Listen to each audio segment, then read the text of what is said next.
బ్రిటన్లో మరో breaking news చూస్తున్నాం. ఆంధ్రప్రదేశ్ ప్రజలందరికీ రుషికొండ రాజమహల్ రహస్యం తెలుసుకోవాలని ఉందని ఎమ్మెల్యే గంటా శ్రీనివాస్ అన్నారు. పచ్చటి రుషికొండపై పర్యాటకాన్ని కొల్లగొట్టి భవనాలు కట్టి నాశనం చేశారని ఆరోపించారు.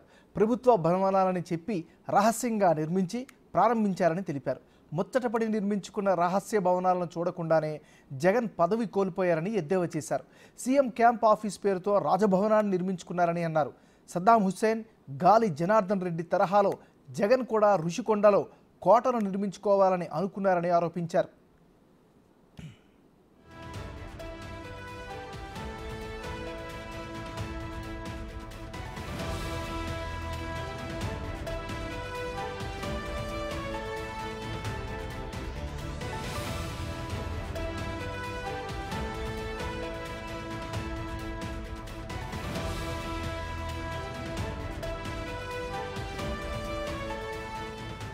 అనుమతులు లేవని అమరావతిలో ప్రజాభవన్ను కూల్చిన జగన్ ఏ అనుమతులతో రుషికొండపై రాజభవనాన్ని నిర్మించారని ప్రశ్నించారు.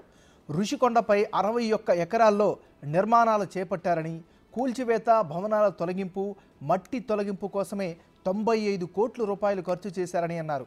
నాడు ఎక్స్పర్ట్ కమిటీ కూడా రుషికొండ భవనాల నిర్మాణంలో ఉల్లంఘనలు ఉన్నాయని తేల్చిందని గుర్తు చేశారు. త్వరలోనే సీఎం చంద్రబాబు విశాఖలో పర్యటిస్తారని గంటా వెల్లడించారు. అప్పుడు రుషికొండ భవనాలను దేనికి ఉపయోగించాలో నిర్ణయం తీసుకుంటారని చెప్పారు.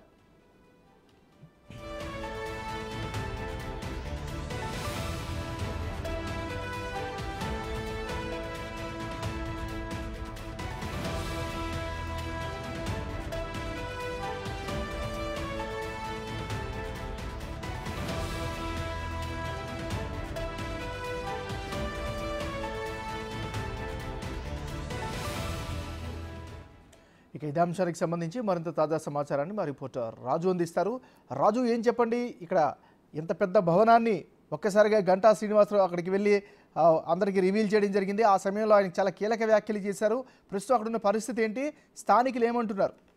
అంటే 2.5 సంవత్సరాల తర్వాత రిషికొండ మీద నిర్మాణం చేపట్టినటువంటి ఈ భారీ భవంతుల్లోకి అనుమతి అయితే అటు పొలిటీషియన్స్ కే కాదు సామాన్య ప్రజలకు కూడా దొరికిందని చెప్పొచ్చు. ఎందుకంటే సీఎం జగన్మోహన్ రెడ్డి సీఎం గా ఉన్నటువంటి సమయంలో రెండోసారి అధికారంలోకి వస్తే విశాఖని రాజధానిగా చేసుకుని పరిపాలన కూడా ఇక్కడి నుంచే కొనసాగిస్తానంటూ మొత్తం రిషికొండ మీద భారీ భవంతుల నిర్మాణం అయితే చేసినటువంటి పరిస్థితి ఉంది.